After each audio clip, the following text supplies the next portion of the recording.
I think we've spoken in the past about the rate of change within retail and really the effect that multi-channel is having on the traditional retailers, largely destroying their profitability.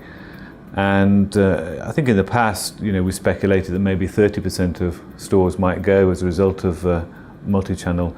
I think in a way, everything that I see just leads me to reinforce that opinion, but probably at an even greater rate. So a couple of pointers for me, and that are Simon Wolfson, the chief executive of Next, at the annual general meeting in April of this year, talked about a model where he said it's reasonable to question whether stores are an asset or a liability.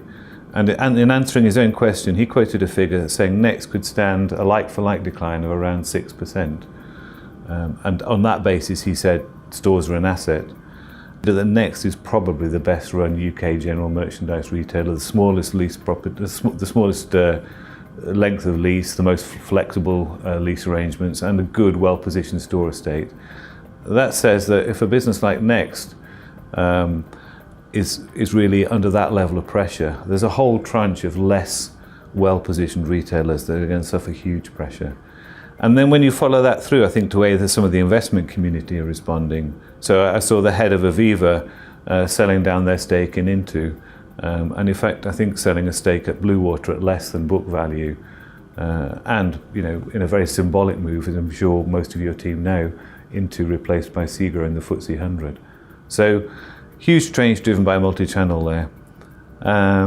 I think then in a different way, if you look at something like the impact of robotics within retail, and particularly retail distribution, there's a massive shortage of labour. There was a shortage of labour immediately prior to Brexit.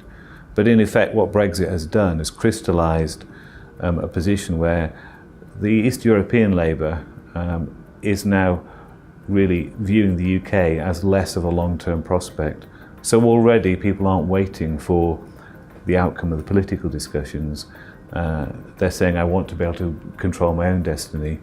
Then they're also looking at the effect of the euro-pound exchange rate and seeing a big drop in current earnings, and most of them remit a lot back home. So the labour market now in the UK for distribution labour is at its tightest ever. We're not going to solve that problem by pure wage inflation alone and trying to get UK people to do these jobs. They don't want to do it. So I think there's going to be a huge development around robotics and automation, and that I think will impact into distribution requirements. And probably the last factor coming up rapidly is to try and get some understanding of what's going to come out of Brexit, and probably working out what's going to come out of Brexit is trying to predict the weather in a year and a half's time. But I think when you look at probably the impact of customs arrangements and the ease of trade into the continent, it's going to have an impact where trade is probably going to go into some higher level of scrutiny around the customs points. And that seems to me that it's going to have some property impacts associated with it.